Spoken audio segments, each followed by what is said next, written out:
afloat and ashore. I'd like to start off by also echoing thank you to everybody who put this ceremony together today. It's a perfect day.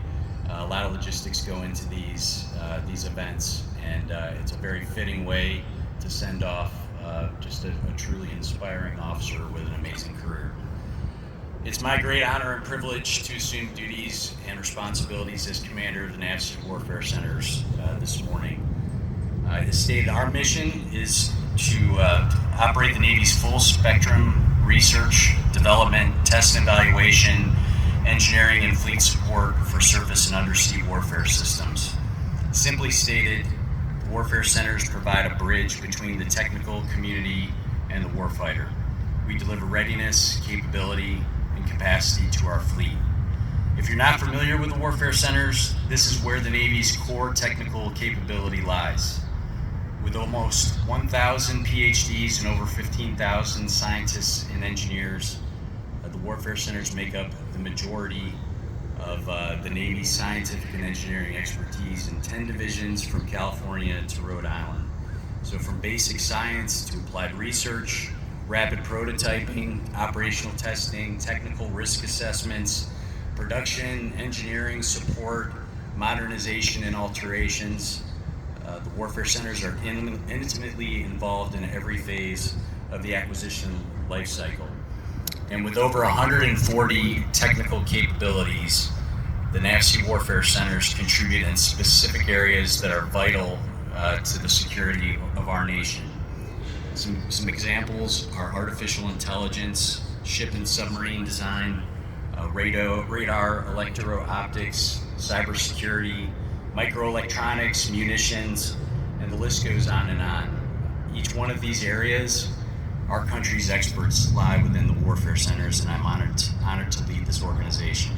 I look forward to teaming with Navy leadership and partners across DoD, industry, and academia to really deliver on our highest priority programs, and working together, I'm confident we'll keep our Navy as the #1 on the planet.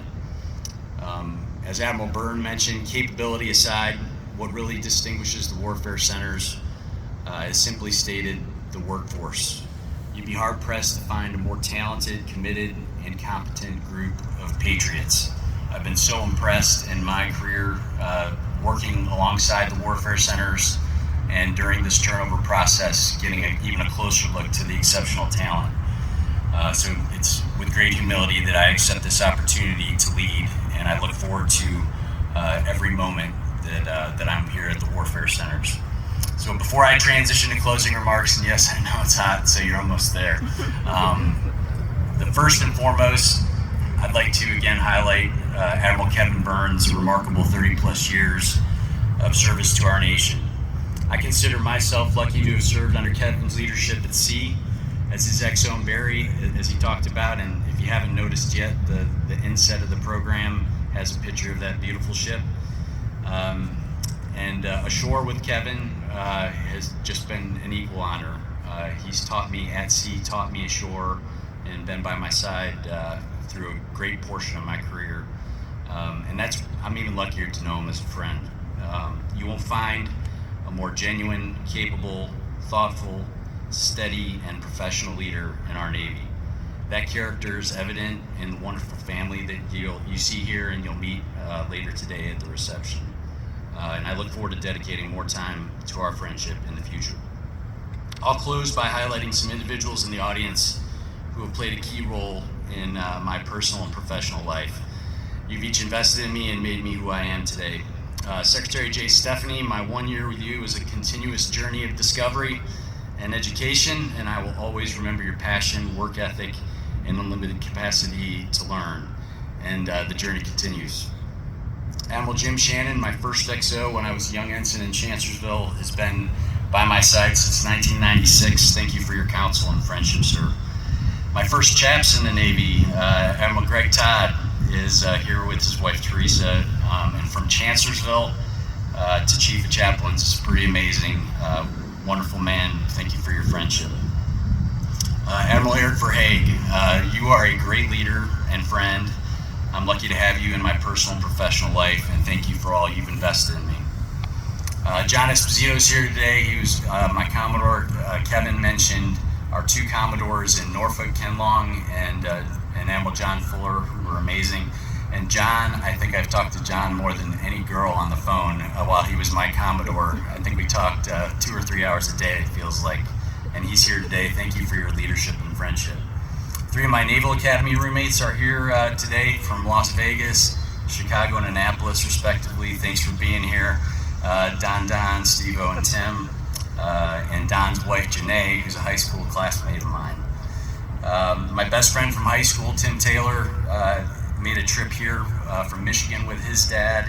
And Tim was a Marine corporal when I graduated from the Naval Academy. He gave me my first salute, so pretty awesome to have you. Love you, Tim. The command triad from USS Barry, so Kevin just put a great culture in place as CO Barry, and we carried it on. And my XO Patrick Foster and Command Master Chief Chuck Jones are here. Love you, brothers. Kevin and Holly Gillis. Kevin and Holly are incredibly important to Paolo and I because they traveled all the way to Milan, Italy for our wedding and are just awesome. Tommaso and Claudia came from New York City, bringing some Italian and San Marino style to the Navy Yard here. So thanks for making the trip and welcome to the Navy family. So many other friends in the audience that I haven't mentioned, but please know I'm grateful that you're in our life. And I have a lot of family here today. So my Uncle Frank and Aunt Rita, what an awesome opportunity to share this moment with you. Thanks for making the trip from Michigan. My cousin Amy, who has been a source of my joy since my first midshipman cruise, pulling into San Diego and having a refuge from the ship. Thanks for coming from San Diego, Amy. To my sister Christy and brother-in-law Russ, I covet every time I have a chance to spend time with you. Thanks for coming from Michigan as well. And thank you for your love and support. And to our children, Zane, Connor, Ellie, you fill me with joy, love, and gratitude every day. Mom and Dad, I'm only here because of you. Thank you for your love, commitment, encouragement, and endless prayers. You're simply amazing in every way. And lastly, to my wife, Paola. I met Paola back in 1988 when she was an exchange student in Michigan. And to be lucky enough to have her as my wife today is proof there's a God, chaps. You're my light, my inspiration, my joy each and every day. Thank you in advance for supporting some long hours and days ahead. I love you.